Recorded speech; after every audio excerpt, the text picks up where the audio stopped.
Chapter 9. Sudden Change, Too Soon Encounter. Sana put in coordinates and they all jumped. Everyone was on edge. They all expected the worst. They jumped out finally, report on our surroundings. There's a reaction. From the energy-mass ratio, it's definitely a battleship. Really? Kagaya said loudly. Hakuren and the others were relieved to know that Sana's abilities still worked in Renza. The ship was unregistered. There's no response to the S-class full code signal. Assume it's a pirate ship. They deployed all their weak knights and began to attack the ship, but soon another ship came out of hyperspace. There's a ship jumping out nearby. It's from the Kaizen Kingdom. That's the Firefish. We're getting an electronic communication. Stop all attacks. This is an order from a superior. Cease fire. Sagia ordered. We were in pursuit of that ship first. I'd like you to stop all battle actions promptly and hand it over to me. A fearless-looking middle-aged man with brown skin and red hair and a Kaiser's beard appeared on the monitor. He looked like a military aristocrat. Baron Kasharuna, we caught this pirate after we jumped. We should have priority. What is the meaning of this? This is a special mission of His Excellency Ichika Ensikaisen. If you are dissatisfied, I will accept a duel. It would be a pleasure to fight the famous godly knight ZNV. Ha ha ha ha. At the mention of the name of the candidate for the next head of the family, Karen's expression turned sour as she was unable to interfere. The pirates seemed to be putting out a signal of surrender to the Baron. Fine, let's hand things over to them. They called back their cavalry and left. Ugh, Sauren said as he looked over the logs from the past month of pirate hunting. Besides that one encounter on the first day, we haven't encountered anything but warships belonging to the Renza Federation. Their encounter rate was about once every 3 jumps. Well, we don't really know why he attracted so many pirates back in the Galactic Federation. But still, our encounter rate is amazing. I think it's still too early to make any conclusions about why this is happening though. Hakuren said. Are there any commonalities in the ships we've encountered? No, they have been from all 5 nations, and everything from private merchants to aristocrats. They might not be pirates, but merchants and nobles always have something shady about them. I wouldn't be surprised really if that's it. We need more time to collect more data. Recepshi quaked around them. Recepshi was an entertainment ship and an artificial planet. Such a thing was never supposed to happen. Saju and Sauren sprung into an alert state. Sauren-sama. An emergency communication monitor started. It was Ekashido, general manager of Recepshi. Shortly before, Ekashido sent a communication to Hakuren. What do you think you're doing? Ekashido was standing next to the general captain of the Recepshi on the bridge, staring at the large main monitor. All of the operators on the bridge, which was about the size of a dome stadium, were quickly sending commands to various parts of the ship. We're an extraterritorial entity, don't you know that? Of course.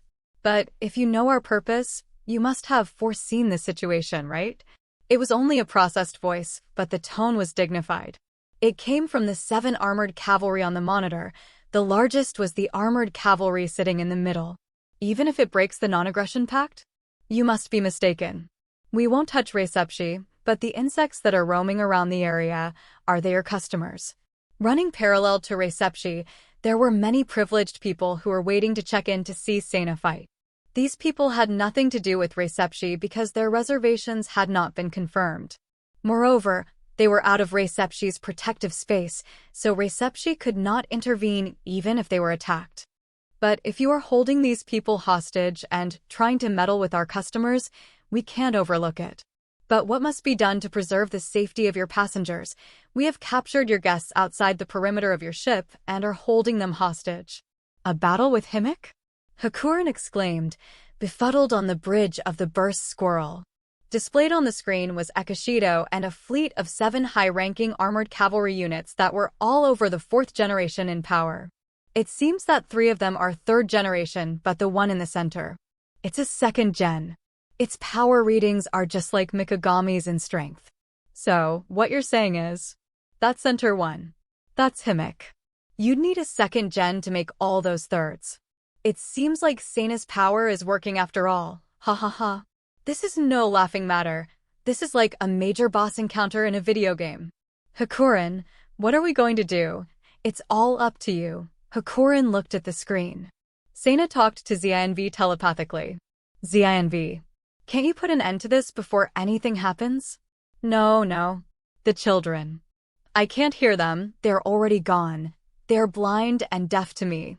They're not children anymore. It screamed sorrowfully. Not children? What do you mean? Already. I cannot see into their hearts. They're the same as dead.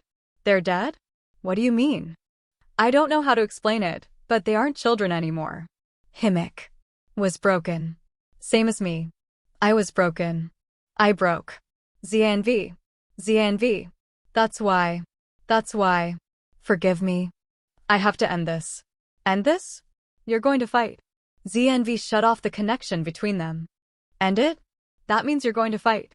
Sena privately relayed their conversation to Hakurin, who seemed confused. Ekishido said he would let us decide for ourselves. What do you think we're going to do? It seems they have taken hostages from the Recepshi. I don't know how we should handle this, but I won't make a decision without consulting Kagaya first. I already know what my response is. I accept their challenge. Sena said, out loud. Is he crazy? He accepted. Mikihi was confused when her husband told her the news. It seems so. What kind of advice did you give him? Nothing, I just told him to think more independently. I never could have imagined this would happen. Should we tell Kariko? Yes, it would be best if you got on that right away. We don't need any unnecessary confusion. I understand, I will tell her in a bit. I'm just amazed. Is this really all because of Sena's power? It sure has exceeded my expectations. I wonder how a daughter between him and Maya would turn out. Well, hopefully we get the opportunity to find out. A smile appeared on Mikihi's face. Speaking of, we have two godlike entities about to fight each other. Yes, this will be the confrontation of the century. Let's get ready. He smiled back. Are you kidding me, you demon hag? Miki was quick to jump to confront Mikihi at the news. Kariko was surprisingly calm and Kerchi was puzzled. Why are you letting this happen? What if Sena dies, or he and Zinv are captured? Miki yelled. Kariko seemed calm. There's nothing we can do. You realize we're up against a fleet of royal trees. Our defenses would be decimated. Or did you not see the 6 other mechs floating out there? Miki was struck dumb. Besides, Sena is well known for his power in the Galaxy Federation, but here, he is doubted. He needs to show his power. If he doesn't, he'll be labeled a coward. All confidence in him will be lost. The experimental unit will be disbanded. So this whole situation is stacked against him? Isn't there anything we can do? The Kamedake is equivalent to a 1st gen and Mizuki is a 2nd gen. If we can sync them with Zinv, we can turn the tide of this battle in his favor. Against a fleet of 4th and 3rd gens? You will end up blowing up half of Renza. So the entire Renza Federation is a hostage too then. Kerchi finally spoke up. Ugh, damn it all. Did you know anything about that thing out there? Miki asked. Dee was staring at the monitor silently. Something was obviously wrong. Why? Why is it here? Dee, who wasn't a master of emotions, seemed visibly scared. Do you know anything about that night, Himik? Himik. That should have been destroyed by Zinv. It should have completely disappeared. So then, it's an imposter? That certainly is Himik. The same one as from the beginning of the prehistoric civilization. Zinv and Kazuki remained, but it should have completely disappeared. Why is it here? I've been a bit curious to hear the full story, but correct me if I'm wrong. There was a planet named Earth a few 100 million years ago, and the world split into 2 parallels. After that, Zinv repaired it into one original world. A mane shook Dee's shoulder, and she finally turned from the monitor. Well, yes, but it wasn't a restoration, we eliminated the parallelization. Afterwards, everything was changed a little bit, and time and space began to recover naturally. If 2 worlds existed in parallel before the alteration, if Zinv disappeared in one, is that the other world's Himik? Oh! Dee was shocked by this and clung to a mane. She turned pure white and her whole body was shaking. So what happened to Himik in the other world? What happens to those things without a pair when they become one world? Didn't you investigate? No. As a result of investigating, Dr. Sanada found there was nothing wrong, so it was thought that ZINV had just modified itself and stabilized. But it does not matter now. If Himik is a second-generation imperial tree, maybe it wasn't affected by the reformation. We will have to ask Washu or Eri. Either way, there is something completely the same in front of us. So you fought it before.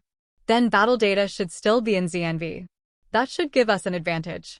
It should be. The memories were integrated between both worlds. So, it might have memories of Himik who isn't supposed to exist. Ugh, enough of this. Isn't there anything you can do? Mickey yelled at Mikihi. This is a one-on-one battle, intervention isn't allowed. If it makes you feel better, there's a battle specialist on Hakuren's team. You know that's not what I mean, you devil hag. I don't know what you want me to tell you. The Kamidig is not allowed to leave Recepshi. Gah. If he loses, things are going to get rough. Amain said. Kariko looked around. They were watching the fight in the living room. Fuku and Akka weren't there. Where are the girls? They're in bed. I've prevented them from seeing anything about the fight. We can tell them tomorrow morning. Good. Please, don't lose. There was nothing more Kariko could do but pray for victory.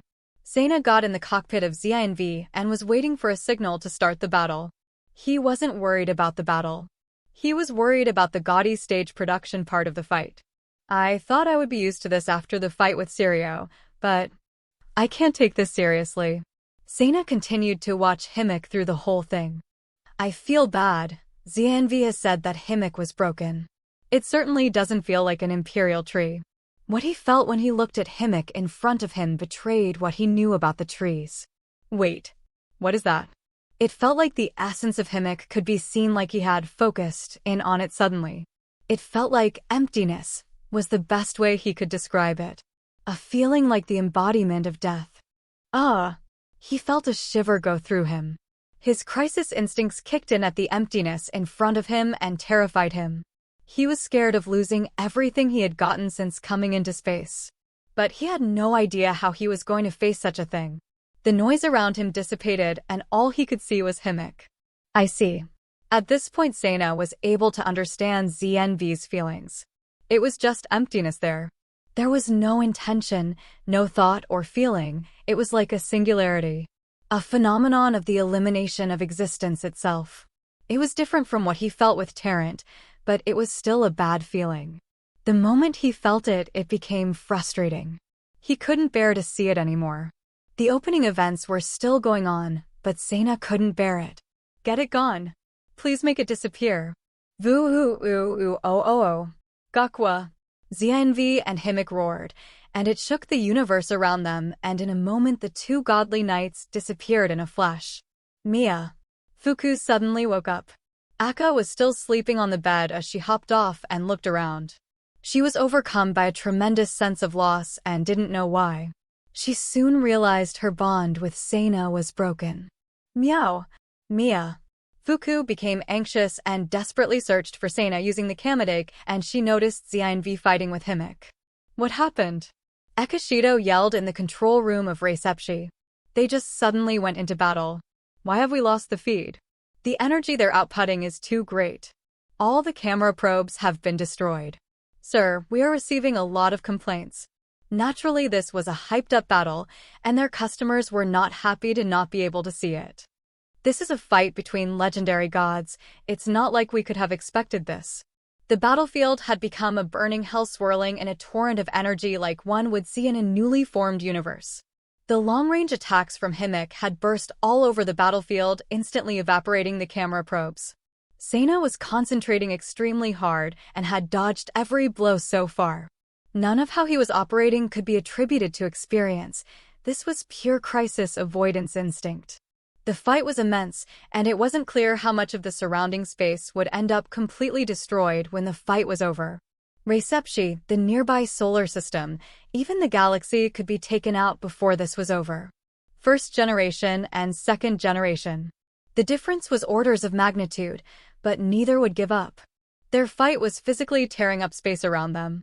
Himik began to get closer after using long-range attacks to try and form a hole in ZNV's Light Hawk wings. Sana was curious as to why it wasn't just making them disappear. Perhaps they didn't know they could cancel them out. Suddenly Himik got closer, but instead of doing an attack, Sana anticipated it was getting ready to do something else. Wait. What is this? A terrible chill hit Sana. In a quick moment, Himik emanated invisible but terrible energy, and Zinv guarded itself reflexively with the light hawk wings. No! As the energy touched the light hawk wings, a tremendous light penetrated the light hawk wings and enveloped Zinv. What the hell is going on? Why can't we see the battle? Miki yelled at Mikihi through a video monitor. She had returned to the control room to deal with the situation. Next to her were two adjacent monitors with Kiriko and Hakuren's team looking angry. The cameras have all been destroyed. You're going to have to wait for us to fix it. Screw that. We're using the Kamadake. At that time a great tremor from Himik hit the Recepshi. Gwa! That terrible growl spread through Recepshi as a tremor. Its voice was a painful thing of both anger and sorrow. Kamadake launch. Destroy the armored shield and go outside. Now. Himik's other knights have suddenly moved. They're out of our sensing area. It seems from the reaction data, 2 of them have joined the fight. Operators yelled. The remaining 2 knights are engaging in combat with the Kamadake. Maya. Fuku-chan. Kiriko's group went running into the bedroom with Fuku and Aka. Fuku was crying out in a frenzy. Aka was confused as to what was going on. What's going on? Is Sana okay? Kiriko-sama. What's going on there? Aka asked. Fuku-chan felt something and took the Kamadake out to fight. Sana might be in danger. The Kamadake is currently in battle with the Maiden Knights outside Recepshi. This will be bad unless we get her to hurry up and return. No! If she stops battling in this situation, the enemy will destroy the Kamadake or it'll be captured. A main yelled. The Kamadake was a mass of ultra-sophisticated technology. Even fragments were high in value. The Kamadake is trapped. On the monitor that Ryoko launched into the bedroom, there was a video of one of the knights holding the Kamadake in place as many armored cavalry came out of part of the captured fleet that should have been hostages. It was unclear if they were going to aim for the Kamadake or the knights. This is bad. Hey Miki. I'm on it. Miki, Fuku, Kirchi, and D all linked to the Kamadake at once. Mia. The Kamadake began to spin at high speed. No way, is that the guy Volg? However, contrary to the expectations of Kiriko, the appearance of the Kamadake changed to a disc-like shape, distorted and dark. And a ring of dazzling light stretched from light hawk wings of the Maiden Knight who held the Kamadake. The knights and the cavalry surrounding them broke apart. What? What did you do? I do not know. I just did it somehow. Miki cried out in a frustrated manner as if she was annoyed by Kiriko's question. Sana, where is he? As if responding to Amain's words, the Kamadake jumped. Himik. The Kamadake jumped out to the space where the tremendous residual energy was, but it could only detect Himik and one of the Maiden Knights who had lost half their body. Mia. Where's Zinv? Is this a joke? We will just have to ask them. But Himik and the knight detected the Kamadake approaching and made a quick emergency jump away. Shit, he got away. Everyone. Please. Return the Kamadake now. Mikihi said from the monitor. We haven't found Sana yet. No, Miki. It's impossible to investigate any further. Leave a scanning probe and bring the Kamadake back. Miki and Kirchi were looking at Mikihi and Kiriko. They moved to Fuku, who was still crying while watching the monitor. Mia. Fuku-chan. Miki softly approached Fuku and picked her up. Sana is okay. We've had many dangerous encounters, and he's always made it through. Remember when you were caught by Tarrant? Didn't he pull through and come to help us? Mia. Kiriko wiped Fuku's eyes. So this time we'll be the ones to search for Sana with everyone. We'll work together to find Sana, so be patient for now.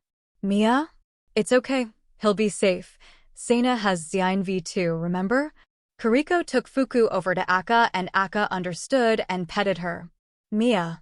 Fuku calmed down. Oh wow, all of us are here. Hakuren's side and Kiriko's side had all been gathered at Mikihi's private residence. It was the first time since the wedding. They seemed a bit surprised by Sauren and his group, but they were more concerned about Sana. We managed to capture this. Mikihi brought up the Zinf-Himik fight on a screen.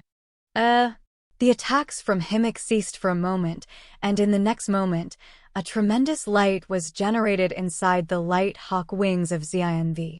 After the tremendous light, a visual impairment came on the screen. ZINV vanished and Himik was half destroyed. No. No way. No, I don't think it was destroyed. The readings we got were too weak for that. It seems he jumped away. This is the energy map of the attack. What Mikihi displayed was exactly what the Kamedake had done earlier against the knights it faced. What is this? Well, it seems to be the same thing your Kamedake used. A thing like a black lump was injected from the front of Himik when the attack stopped briefly. As soon as it touched the light hawk wings of ZNV, a strong light streak went towards ZNV. That's the PKW. Why is Himik able to do that? Kariko had gained knowledge of the PKW from Sito's data bank shortly after being made royalty. Naturally, Hakuren's people knew nothing, but Miki knew. Kariko, do you know what this weapon is? Before Ryooki, there was only one case where a royal ship was destroyed. The former Shank Guild made a weapon, a wave that passes through the light hawk wings and damages the ship. Such a thing exists? Why do they have it? How did they get it? Dr. Clay, Miki said. She looked blue in the face. Oh! The data that was kept secret in Terrance's base. Miki had said in a report that she had traded some data for Dr. Clay's help. If I hadn't ever made that deal. That is only one possibility. Terrance had that information the whole time. There is no guarantee they didn't sell it to someone on their own. Many others may have that information. But even if it wasn't, you did it to save all of you, and besides, it seems Sena is safe. If they did get it from Clay, it's the best clue we have to finding the identity of its pilot. And now that we know they have it, we can come up with something to help Sena if it happens again. Miki silently nodded at Kariko's words. We have to verify the data of what happened to find him. Can we have a copy of this data? Yes. Please give Hakuren a copy too. From here on, Kariko demonstrated her real power. The data provided by Recepshi was combined with the data collected by the Kamedake and analyzed with Kariko's systems in Mizuki. The result came back only a few minutes later. The image was clear. Kariko-sama. I'll consult with you later about doing something with this for me. Mikihi, who saw Kariko's video analysis technology with high precision, made a note to make negotiations to buy a copy of it for emergency cases. Wow, this is so sharp. You can see it offsetting the light hawk wings. Only one of ZNV's light hawk wings disappeared, and in that moment, ZNV launched a counterattack. What did Sena do? Well, if you look closely, ZNV is shooting gravitational bullets, and then it seems he immediately left with an emergency jump. But how did he do it so quickly? He probably perceived him coming. The real question is, how is he not intercepted by the other knights? Look. Just before that, just before ZNV-sama jumps, something was shot at Himik and his knights. Oh! No doubt about it, that's the paint which took down the Kamedake #1. Amain said with a smile. Kariko and Hakuren gathered to look and smiled. Well played, Sena. At this point, he was safe. They would have been in serious trouble if they followed him. Then he's definitely safe. Let's hurry up and go look for him. Kariko caught Miki, who tried to stand up, and turned her eyes toward Hakuren. Hakuren, I leave this up to you. As I imagine you will be the only one able to do anything for a while. Miki remembered the situation and sat down in her chair. Thank you. I'll do my best. Hakuren's and Sauren's groups immediately left from Mikihi's place. Kariko took a big deep breath. What is the problem? Why can't we do anything? Miki asked. Currently, there is a demand from the Renza Federation for immediate delivery of the Kamedake. Our various battle actions have violated their airspace, which is a felony criminal act. Informally, the Galactic Federation has already made an offer to make an apology and deliver them compensation. But who knows? They only want the Kamedake? Well, it wasn't you and Kariko-sama out there, but they know you are connected in various ways. To be honest, all I know is that we can guarantee that we will protect you. I am sorry, but that guarantee is impossible for us to make. Ekishido showed up and gave a hardened expression. Mikihi saw that look and sighed as if she had already given up on the situation. So, you're going to hand us over. Isn't this a place of extraterritoriality? Kariko stared firmly at Ekishido. The others stared in the same way. As a customer, we will protect you to the very last of our ability, within the scope of protecting you from the law here, or we would. Unfortunately, everyone seems to have deviated from that policy. What do you mean? Is that the decision of the board? Mikihi stood between Ekishido and Kariko and intercepted the interaction between the two. Although it was tentative, the investigation meeting was to be held on Recepshi, but they won't let us do it there. The moment they came out of Recepshi, they were as good as arrested. However, if it was done on Recepshi, they would have been safe. Why? Can't they listen to our defense here? If they had relations with the Galactic Federation maybe, but they don't want to do that. We have to turn you over. Unfortunately, we are still in their airspace. Don't we get a lawyer? There was also the possibility of false charges as they didn't know the law here. Of course, it was true that the battle occurred illegally in Renza space, but it was also a fact that it was an emergency. Since they have no such relations with the Galactic Federation, we will be in charge of that. If you need a lawyer, please let Hakuran-sama know about it. We will be monitoring your call, so please keep that in mind. I understand. While relaxing her facial expression, Kariko still kept an eye on Ekishido. Oh, yeah, and it may be a good idea to change into something more in line with the fashion style of Renza before you go. Ekishido said.